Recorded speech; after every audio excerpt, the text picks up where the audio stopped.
एक ऐसा किसान जो खुद 10वीं तक भी पढ़ाई नहीं कर पाया, लेकिन आज वो खेती में इस तरह से काम कर रहा है कि दूसरों के लिए एक नज़ीर बन चुका है। हम बात कर रहे हैं सीतापुर के शैली कीरतपुर गांव के किसान हरेश कुमार वर्मा की, जो औषधीय पौधों की खेती करते हैं। अपने साथ 300 किसानों को जोड़ा हुआ है और उनका सालाना टर्नओवर लगभग 25 से 27 करोड़ रुपए का है। कब से कर रहे हैं औषधीय पौधों की खेती? सर हमको 15 साल हो गए औषधि खेती करते हुए। कितने क्षेत्रफल से औषधीय पौधों की खेती शुरू की थी आपने? तो मिनिमम 2 बीघे से हमने चालू किया था। अच्छा। हाँ, कौन सी फसल ली थी तब आपने? शुरुआत में भूमि औला किया था जी। और क्या रहा उसका जो नतीजे की अगर बात करें तो वो क्या रहे थे? नतीजा ठीक निकला पहले, लेकिन थोड़ा कम निकला। लेकिन धीरे धीरे फिर सफलता मिलना चालू हो गई। पहले जानकारी नहीं थी कि क्या है, कैसा होगा जी। फिर धीरे धीरे समझना, सोचना कैसे होगा, फिर देखते देखते फिर बढ़ाते चले गए, फिर अच्छा होता चला गया। आज की तारीख में कितने एकड़ में काम कर रहे हैं? आज के मिनिमम मान चलिए कम से कम 200 एकड़ में जो है। तो ये 200 एकड़ आपकी अपनी ज़मीन है? नहीं, हम किसानों को जोड़ के भी करते हैं। अच्छा। हाँ, मतलब अपनी तो केवल 4 एकड़ करते हैं, बाकी सब किसानों का ग्रुप बना करके साथ में मिल के जो है खेती करते हैं।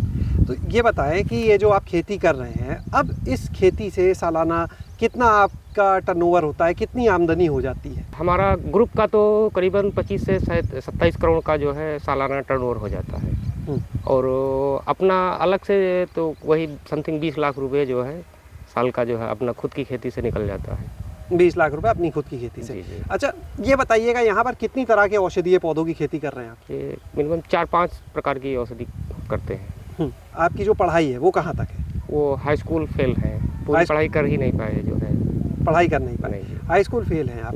तो फिर लेकिन इन दवाओं को बेचने के लिए तो मार्केटिंग करनी पड़ती होगी भाई। ये तो औषधीय पौधे हैं, ये बाजार में कोई फल सब्जी तो है नहीं कोई ले लेगा, तो इनके ग्राहक भी कुछ खास होते होंगे? हाँ, सब बाहर के होते हैं जो है, लेकिन अब कोई अच्छी चीज़ कर रहे हैं तो लोग ढूंढ के आ जाते हैं। ऐसी कोई बात नहीं कि हाँ नहीं आएंगे। तो उन लोगों तक पहुंचना, उन तक अपना माल बेचना चुनौती नहीं थी शुरू में? हाँ, शुरुआत में तो बहुत बड़ी चुनौती थी, लेकिन धीरे धीरे करके जो है कोई ऐसी दिक्कत अब नहीं हो रही है। कहाँ तक जाता है आपके यहाँ से? हमारा यहाँ मान चलिए कोई ऐसा इंडिया का कोई वो बड़ा शहर नहीं जहाँ पे ना जाता हो, और यहाँ तक कि यूएस, जर्मनी वहाँ तक भी जाता है।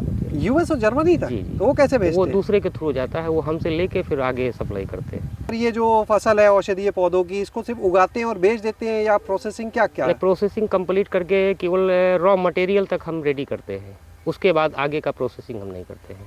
औषधीय पौधों की बात करें तो किस तरह से किसान के लिए मुनाफे का सौदा ये होती है? क्या खास बात रहती है इसकी खेती में? इसकी खेती के लिए सबसे नंबर 1 पे तो ऑर्गेनिक करना चाहिए। अगर आप ऑर्गेनिक खेती कर रहे हैं तो किसान हमेशा बेनिफिट में रहेगा, नुकसान में नहीं रहेगा।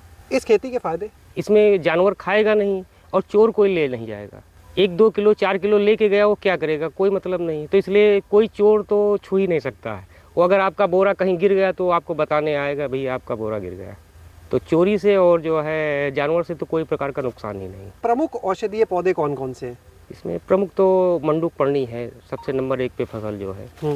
वो दिमाग की दवाई बनती है और पूरे साल की क्रॉप होती है। एक बार आप लगा दीजिए तो 10 साल आप काटते रहिए जी।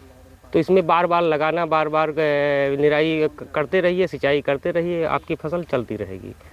तो बार बार खेत की जुताई करने की ज़रूरत नहीं है, कुछ करने की ज़रूरत नहीं है, सीधे आप करते रहिए बस। ये कौन सी फसल है जो हम देख पा रहे हैं इस समय? ये बड़ी बड़ी पत्तियां सब निकली हुई हैं। ये चिकोरी की फसल है। अच्छा, ये और तो नीचे दिखने में तो कुछ मूली जैसी हाँ, इसकी जड़ लग रही इसमें कंद निकलता है। अच्छा। और इसकी कंद की ही बिक्री होती है, तो इस कंद को हम ही सप्लाई कर लेते हैं किसानों को लगवा करके, और उसकी मार्केटिंग हम ही कर लेते हैं गीला कर खरीद कर, और उसकी प्रोसेसिंग हम अपने हाथ से कर लेते हैं। इससे क्या बनता है? इसका चिकोरी से इसका कॉफ़ी पाउडर में मिलाया जाता है और जानवरों को लीवर की दवाइयाँ बनती हैं।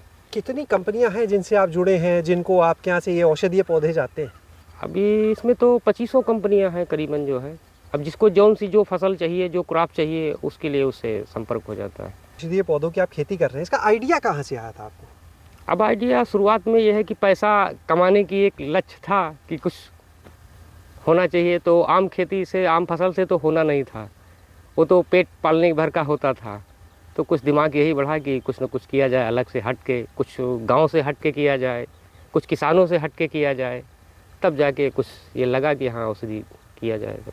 तो ये जो किसान आपसे जुड़ते हैं, इनको जोड़ने के लिए आपने खुद प्रयास किया, कंपनी की मांग के हिसाब से, या अपने आप आपको देख के लोग आते गए, कैसे? नहीं, शुरुआत में तो कहना पड़ा कि अगर इच्छा हो तो कर लीजिए, उसके बाद देख देख के खुद अपने आप आने लगे, मतलब फिर कहने की ज़रूरत ही नहीं है। ये जितनी भी फसल होती है आपकी, इसके लिए कुछ और चीज़ों की ज़रूरत होती होगी, जैसे फसल को सुखाना या गोदाम में रखना भेजने के लिए, तो उसके लिए कैसे व्यवस्था करते हैं? क्या किराए पे जगह लेते हैं या अपनी व्यवस्था कर ली, या पहले कैसे था, अब कैसे? पहले किराए पे लेते थे और उसके बाद धीरे धीरे अपना बना लिया, तो उससे काम चलता रहता है। कुछ और नया प्रयोग करने की तैयारी है फिर से? नहीं, प्रयोग तो नए करते रहेंगे, ऐसी नहीं है, लेकिन ये है कि ये फसल भी हम छोड़ेंगे नहीं।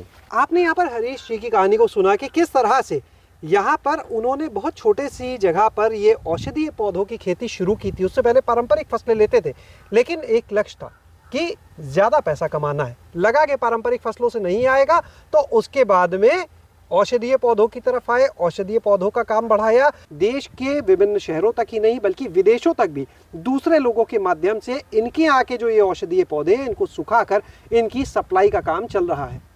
शैलेश अरोरा, गांव जंक्शन।